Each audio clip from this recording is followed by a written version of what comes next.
All right, guys, what's going on? Hope you can hear me okay and everything. Coming back with another Sebastian Rogers video. Keep looking into, tidbits of information, trying to dissect it, analyze it, and kind of see where this thing's headed. And the Sebastian Rogers investigation has been going on now, like several weeks. And the police keep saying that, at this time there's not been any basically criminal activity, this and that. They're just kind of downplaying the whole thing as far as foul play goes. And what's that thing? Y'all ever watch South Park? I can't remember that cop's name or whatever on South Park. Anyway, he would always say, "Nothing to see here, people, move along." That feels like what police are doing in the Sebastian Rogers case. When there really is more to it. There is something to see here, and you shouldn't move along. So the first thing I want to talk about is, y'all remember the landfill search where they went out and searched that landfill?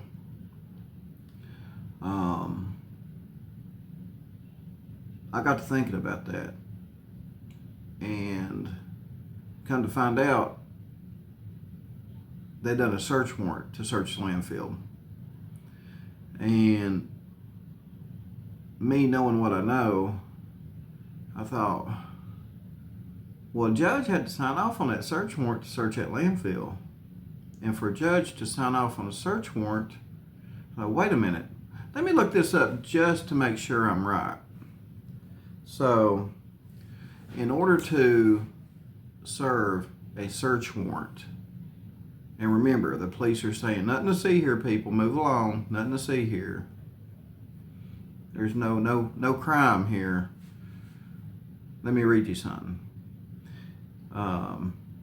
In order to obtain a search warrant, there needs to be probable cause. This is the foundational requirement for a search warrant.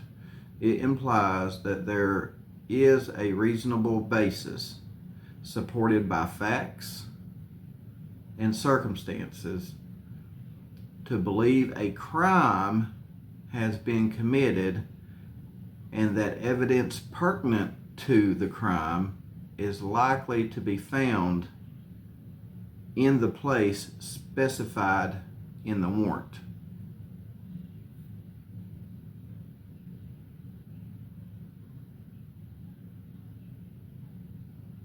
But the police are saying, nothing to see here, people, move along. Every time they do, they didn't say they found anything at the landfill. But they had this big old white tarp over everything so nobody could see anything. Was that because they didn't want people seeing if they found something? Or did they put that up because they didn't want people seeing that they did find something? Okay. And like this last search, and I want to address that too. The search that they're doing now, that they went back out there, I've had people say, well, Don, this has been planned. This has been planned.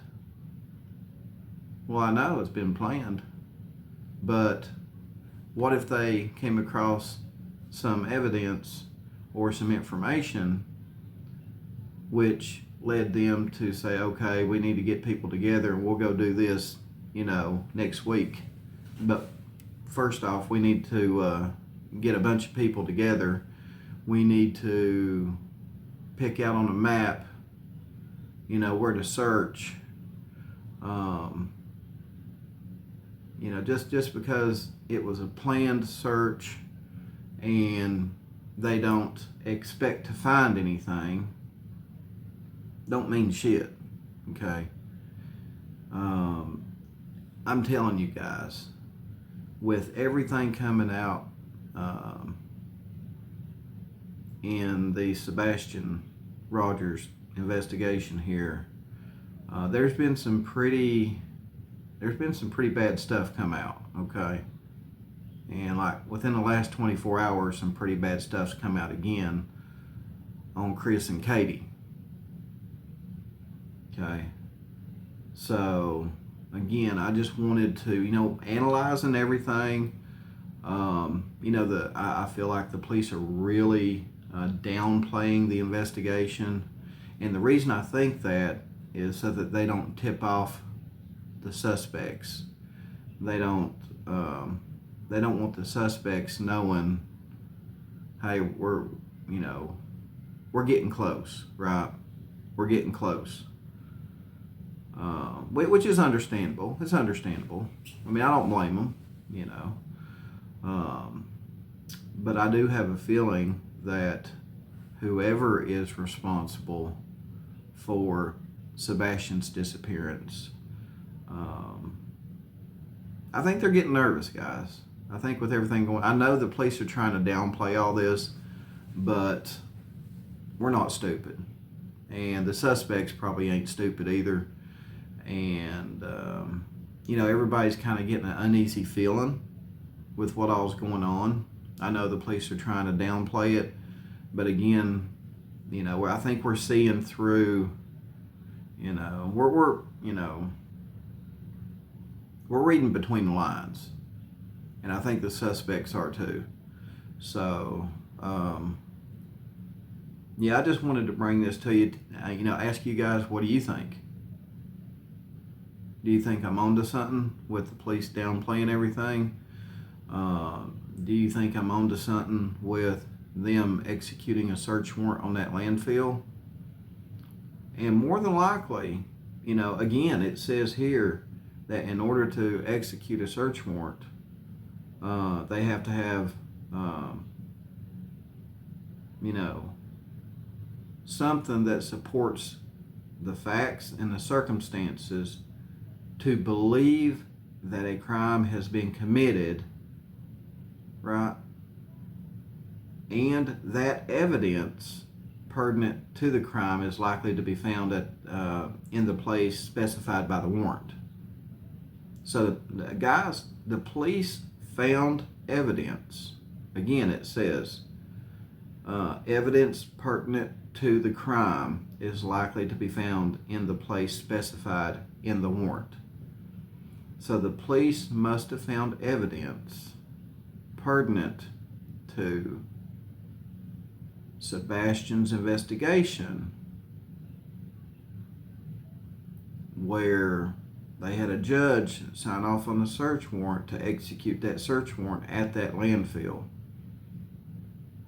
Now, whatever evidence they found, did that evidence come from Sebastian's home where Chris and Katie live? We all know Katie said Sebastian took out the trash that evening. I'm really skeptical about that.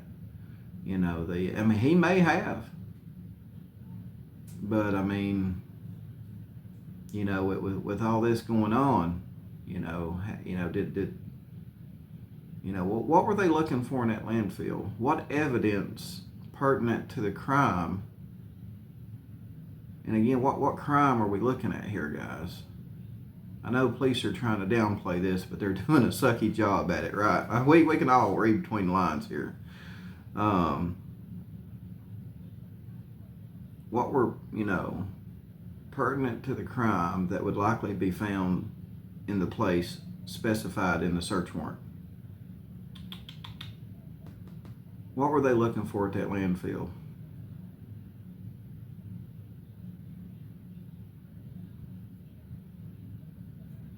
Y'all comment below. Y'all let me know what you think they were looking for. I'm getting a bad feeling about this, guys. I really, our flyers going to bring Sebastian home at this point. Makes me wonder, guys. Makes me wonder. Anyway, and also makes me wonder with all this troubling information coming out in the last 24 hours. about what happened to Sebastian, you know, when he was in the care of Chris and Katie. Yeah, you know, I don't think, I just got an uneasy feeling, and I really do not think Flyers are going to bring Sebastian back. Police are on to something, I believe. I think the suspects are getting nervous, and you know, unlike the Summer Wells case, well, they did execute some search warrants in the Summer Wells case, but we really never got to see where they executed those search warrants, did we? We never really got to see that. There's more transparency, I think, because of where, you know, this ain't rural. This ain't like out in the middle of BFE, you know, like Summer Wells lived. So we get to see a lot more of what police are doing. You know, it's kind of hard to hide their activity, you know, unlike being out there in, you know, Beach Creek. You know, no cell phone signal, none of that stuff. So, guys, I think they're onto something. I still would like to know what evidence they have that led them to get a judge's signature to sign off on executing it on that landfill. Let me know. Let me know what you think. So I'm going to continue to cover this, analyze it, bring you what I think. You guys love the way I think, don't you? That's yeah. Anyway, we'll try to piece this together, and I'll see you guys on the next video.